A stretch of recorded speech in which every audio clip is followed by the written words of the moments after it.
பட்டாம்பூச்சியை வளர்க்குறது மூலமாக ஒரு மாதத்துக்கு 20,000 1 லட்சம் வரைக்கும் எப்படி சம்பாதிக்கிறதுன்னு இந்த வீடியோவில் நம்ம பார்க்கலாம்.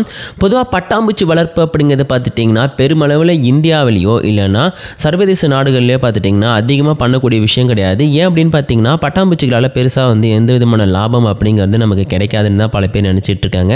ஆனால் உண்மை என்ன அப்படின்னு பார்த்துட்டிங்கன்னா பல ஃபார்ம்கள், அதாவது அந்த பெரிய பெரிய எஸ்டேட்லாம் இருக்கும் பார்த்தீங்களா, ஸோ அதில் இருக்கவங்களாம் பார்த்துட்டிங்கன்னா இந்த பட்டாம்பூச்சி வளர்ப்பு மேலே ஒரு தனி கவனம் செலுத்துகிறாங்க. ஏன் அப்படின்னு பார்த்துட்டிங்கன்னா பொதுவாக பட்டாம்பூச்சி, தேனீகள் இந்த ரெண்டு விஷயங்களுமே பார்த்திங்கன்னா எப்பவுமே ஒரு செடியிலேருந்து இன்னொரு செடிக்கு மகரந்த தூள்னு சொல்லுவாங்க பார்த்தீங்களா, அது டிரான்ஸ்ஃபர் பண்ணுறதுக்கு அதிகமாக ஹெல்ப் பண்ணும். ஏன்னு பார்த்தீங்கன்னா உங்களுக்கு தெரிஞ்சிருக்கும், எப்பவுமே தேனீகளும் சரி பட்டாம்பூச்சியும் சரி நேராக ஒரு பூவில் போய் உட்காந்து அதோட கால்கள்லையோ அதோட ரிங்ஸ்லையோ பார்த்துட்டிங்கன்னா இந்த மகரந்த தூள் ஒட்டிக்கும். ஸோ அதுக்கப்புறம் பார்த்தீங்கன்னா வேற ஒரு பூகும்போது இங்கே இருக்கிற மகரந்த தூள் அங்கே போகும். ஸோ அதுக்கப்புறம் பார்த்துட்டிங்கன்னா அங்கே அயல் மகரந்த சேர்க்கை அப்படின்னு சொல்லுவாங்க. ஸோ அந்த அயல் மகரந்த சேர்க்கை மூலமாக பார்த்துட்டிங்கன்னா நிறையா நல்ல விஷயங்கள் அப்படிங்கிறது நடந்துக்கிட்டு இருக்கும். ஸோ இந்த மாதிரி விஷயங்களுக்கு பார்த்துட்டிங்கன்னா இந்த ஒரு பட்டாம்பூச்சிகளும் சரி தேனீகளும் சரி வேலை செஞ்சிட்ருக்கு.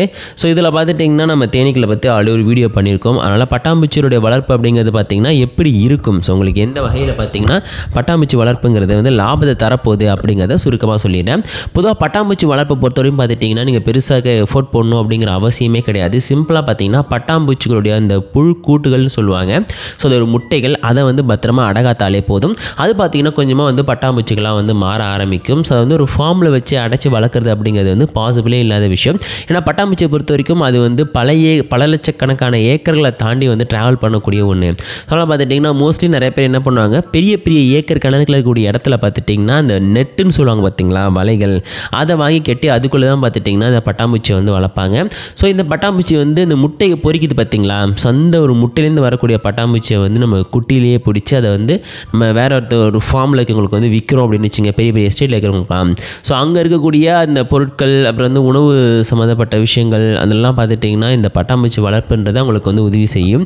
ஸோ அந்த ஒரு காரணத்தெல்லாம் பார்த்துட்டிங்கன்னா பெரிய பெரிய எஸ்டேட்டில் இருக்கிறவங்க அப்புறம் பெரிய பெரிய லெவலில் இருக்கிறவங்க தான் மோஸ்ட்லி பார்த்திங்கன்னா இந்த பட்டாம்பூச்சி வளர்ப்புக்கு அதிகமாக ஆர்வம் காட்டுவாங்க. ஸோ அது மட்டும் இல்லாமல் பார்த்திங்கன்னா பட்டாம்பூச்சிலேயே ஏகப்பட்ட வகையான பட்டாம்பூச்சிகள் அப்படிங்கிறது இருக்குது.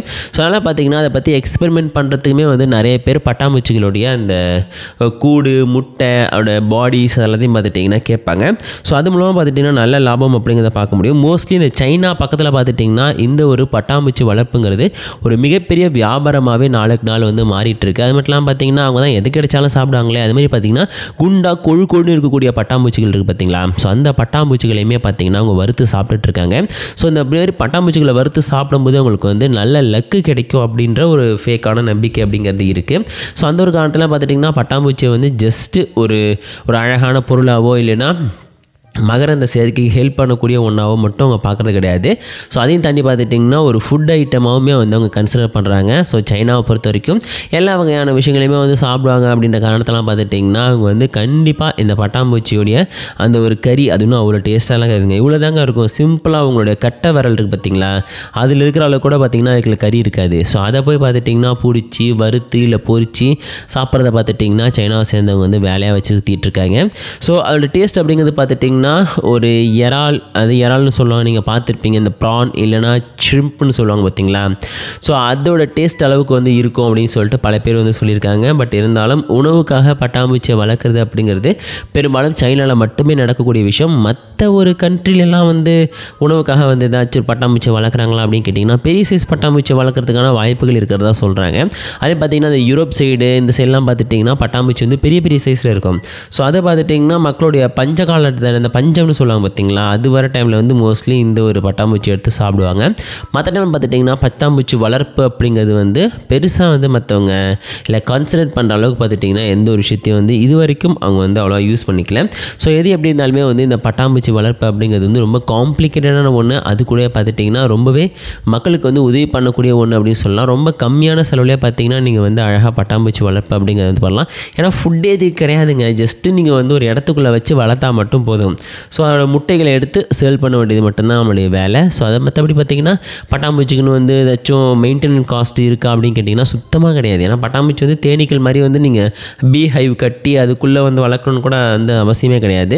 சிம்பிளாக பார்த்துட்டிங்கன்னா பட்டாம்பூச்சி நீங்கள் அப்படியே திறந்து விட்டால் போதும், அது ஜாலியாக வந்து பறந்துட்டுருக்கும். அது நினச்சது எல்லாத்தையும் சாப்பிடலாம். பார்த்துட்டிங்கன்னா அது வந்து அயல் மகரந்த சேர்த்துக்கு வந்து ஹெல்ப் பண்ணுது. அது மூலமாக பார்த்துட்டிங்கன்னா நீங்கள் ஆசைப்பட்ட மாதிரியே வந்து ஒரு நல்ல லாபத்தை கொடுக்கக்கூடிய ஒரு தொழிலாக வந்து இந்த ஒரு பட்டாம்பூச்சி வளர்ப்பு அப்படிங்கிறது வந்து மாறும்.